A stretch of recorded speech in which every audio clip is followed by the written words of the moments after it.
Capítulo 8. El Padre. Padre, tú me mostrarás el valor. Mirándote descubriré que existe un camino. Sabré que estoy preparado para andarlo y cuando llegue el momento tú me bendecirás para que dé mis propios pasos. Tal como he explicado en el capítulo anterior, el bebé hasta los 3 años no se había afectado por la condición de la dualidad del tú, el yo y los otros. Para él, insuflado aún de la energía pura de su alma, su madre, su padre y él mismo son un solo ser, un uno redondo en el que no es necesario nadie más. Por pura biología necesitará más de la madre, pero es fundamental remarcar que si la proximidad física de la madre es necesaria, también lo es la del padre. Lo cierto es que de la misma forma que en el embarazo el bebé percibe todo lo que experimenta la madre, tanto emocional como mentalmente, durante los 3 primeros años de su vida mantendrá esa simbiosis que irá adaptando a la figura de su padre en función de cómo lo perciba su madre. Dicho de otra forma, si durante ese tiempo la madre teme a su pareja, el bebé también la temerá. Si ella busca desesperadamente su atención, el bebé también la necesitará y la buscará.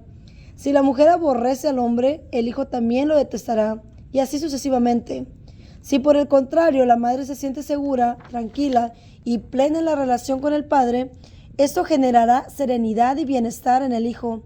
Sea como sea, él como hombre necesita tener un vínculo sólido con la madre, y si no lo tiene, será muy complicado que lo consiga con el hijo.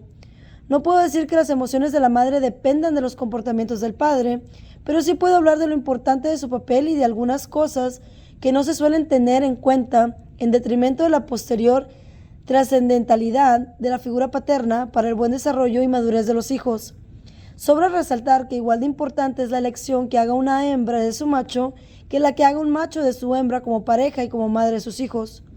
Como sucede en el caso de las mujeres, el hombre se sentirá atraído por aquella mujer que le pueda reflejar aquello que aún tiene que resolver, por aquella que le sirva para perpetuar como repetición lo que no se ha hecho de forma correcta en sus líneas ancestrales, o en el mejor de los casos, por aquella que le pueda apoyar sanamente a reparar lo que puede ser transformado. Sea cual sea su elección, una vez que ha decidido tener un hijo con ella, asume una responsabilidad de la que no debería tratar de zafarse. Incluso si elige seguir su vida sin ella, su hijo seguirá siendo su responsabilidad. Aquí, tal como ya he explicado al hablar de las mujeres que están descontentas con la elección que han hecho, el padre no debería nunca desacreditar a la madre ante sus hijos. Los hijos no tienen jamás la culpa de las elecciones que han hecho sus padres y no deberían cargar con esto. El padre debe tener presente que la percepción básica que su hijo va a tener de él durante los 3 primeros años de vida va a estar condicionada para bien o para mal por el tipo de relación que él mantenga con su madre. Podríamos decir entonces que su rol pasa durante este periodo por hacer sentir tanto a su pareja como a su cachorro que están a salvo, seguros, sostenidos por un abrazo más amplio que el que le dé la madre al bebé. Debe tener en cuenta que sobre todo el primer año de vida del bebé resulta bastante duro para la madre, que se siente como inexistente, sin tiempo para ella misma, desubicada y prisionera de la gran responsabilidad de la maternidad, e intentando ponerse en el lugar de ella, debe ser cuidadoso y amoroso. Esto no suele ser posible en hombres inmaduros, en maridos niños que llegan a sentir celos de las atenciones recibidas por el bebé, como tampoco suele darse en aquellos que se han visto de alguna forma obligados a ser padres porque las mujeres los hayan engañado o porque ambos hayan sido descuidados. Con esto no quiero decir que en los embarazos consensuados el hombre esté preparado para asumir su papel de padre, ese papel del que se suele hablar menos y que deja en los hijos una huella igual de profunda que el de la madre.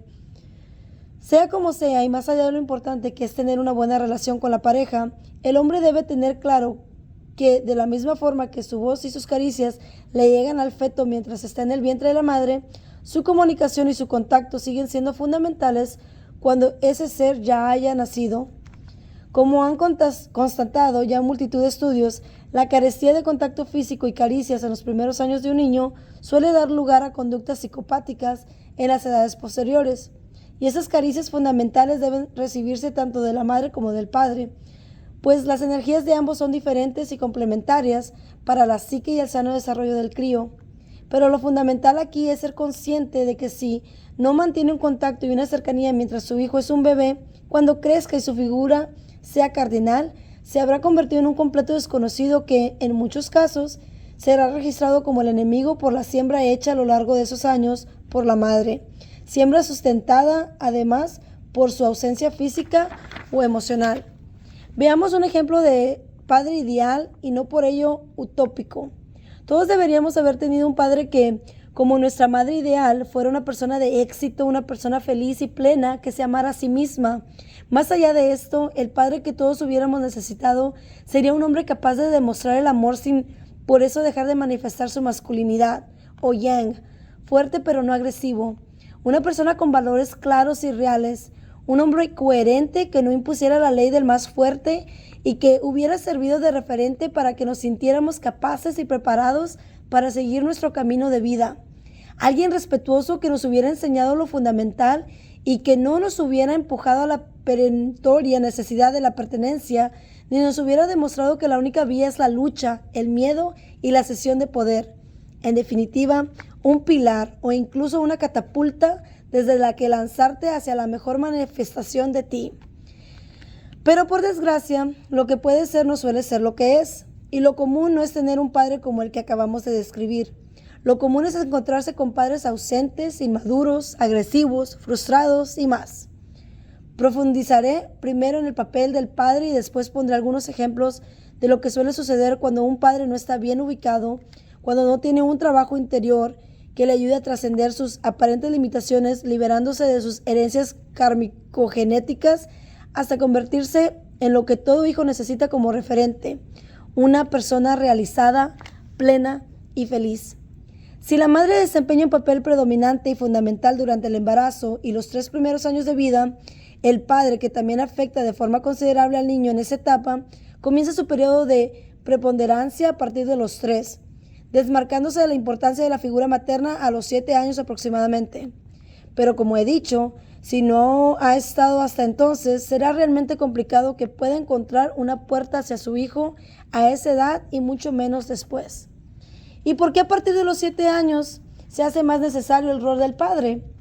Pues porque es cuando el niño comienza a tener un desarrollo para bien o para mal de su ego, y esto junto con la contaminación de las creencias con la que se hayan inoculado marcará el resto de su vida. No es que el ego tenga que ver con el padre, sino que la educación y del ejemplo que de él recibe un niño dependerá en gran parte de su autoestima, su capacidad de encontrar su lugar en el mundo y el establecimiento y el desarrollo que haga su propio poder y sus valores. Por otra parte, es a la edad de 7 años cuando los niños comienzan a abandonar su papel de infante para empezar lentamente a adentrarse en el de adolescente y posteriormente de adulto. Desde el punto de vista de la conciencia, esta edad está considerada como aquella en que los niños suelen perder su contacto con el mundo espiritual. Evitar este hecho, si se tiene que dar, no depende de los padres, pero sí está en su mano ayudar a que el tránsito sea dulce y no abrupto. Ellos ejercen un rol preponderante a la hora de salvaguardar los dones que de otra forma pueden quedar amputados por un corte brusco con el propósito desde el que nacieron sus hijos y con la forma que estos adquieren de ver y vivir la vida. Continuemos con la tarea del padre, que entre otras cosas consiste en enseñar a los hijos la importancia de los valores.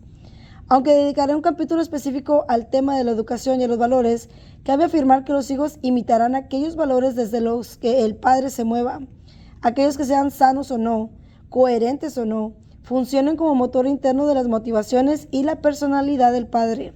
O sea, crecerán adoptando como propios los valores expresados en las actitudes y deseos del padre, y aquí, como en las demás áreas de la vida, lo que vale es el ejemplo. No sirve eso de haz lo que yo diga, no lo que yo haga. Esta imitación no comienza de repente, sino que forma parte de un proceso de observación prematura. El hijo requiere que su padre dé una sensación de seguridad al clan y tenderá a creer que aquello en lo que sustenta a su padre sus comportamientos es lo que en un futuro le podrá ayudar a mantener esa misma seguridad. El hijo identificará los objetivos del padre como lo deseable, confundiendo vacíos y caprichos del ego con propósitos y deseos del alma. Por eso resulta producente que los hijos tengan en su progenitor una referencia de compromiso, de autosuficiencia, de honestidad, de respeto y de responsabilidad. Del padre depende en